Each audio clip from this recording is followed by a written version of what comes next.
Une autre nuance pourrait être, par exemple, entre le mérite et la confiance. Souvent, quand on regarde et qu'on parle de confiance, on pense de confiance comme quelque chose de très binaire. Je te fais confiance ou je te fais pas confiance. Dire que je te fais confiance un petit peu, là, c'est un mensonge. C'est pas vrai, tu fais pas confiance. Il n'y a pas confiance un petit peu. C'est plus signe que tu fais pas confiance.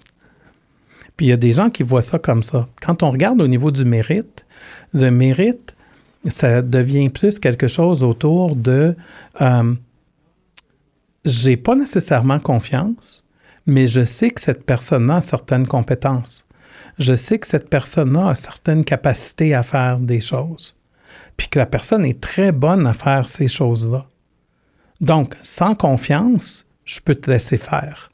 Si je me fie seulement sur la confiance puis que je te fais pas confiance, je te laisserai peut-être pas faire. Donc, mettons que j'ai besoin de négocier un contrat puis que je sais que telle personne dans l'entreprise, c'est la meilleure personne pour négocier des contrats. Peut-être que j'haïs la personne, mais je sais que c'est la meilleure personne à négocier des contrats dans l'entreprise puis qu'elle va tout le temps faire la bonne chose pour la business. C'est important que cette personne-là puisse le faire aussi. Fait que la nuance, ça ne veut pas dire que, tu sais, il faut regarder aveuglément puis tout le temps laisser les gens faire. Mais si on s'en tient seulement à la confiance, on peut dire « je te fais pas confiance », non. Mais quand on fait ça, on perd quelque chose. Si on regarde autour du mérite, c'est autre chose. Moi, j'avais déjà travaillé avec quelqu'un, ça fait longtemps, puis on avait eu une expérience de travail ensemble, ça avait super bien été. Puis, j'ai retravaillé avec la même personne quelques années après. Puis, quand j'ai commencé, j'ai dit oui, j'ai dit, je vais aller où ce que t'es parce que je vais avoir la chance de retravailler avec toi, puis on va triper, puis on va avoir du fun comme dans le bon vieux temps.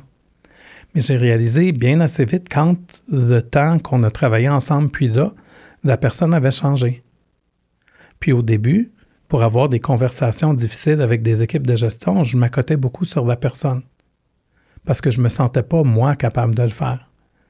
Mais cette personne-là, je lui faisais plus confiance en tant que personne, je lui faisais plus confiance. Mais mon manque de confiance, je pouvais le gérer. Je ne pouvais pas gérer, ne pas être capable d'avoir des conversations. Donc, je demandais à la personne d'avoir des conversations qui avaient besoin d'avoir lieu, puis moi, je m'assurais que les conversations avaient lieu. Mais si je n'avais pas cette nuance-là en tête, j'aurais juste dit non, je ne fais plus confiance à la personne, puis j'aurais rien fait du tout avec.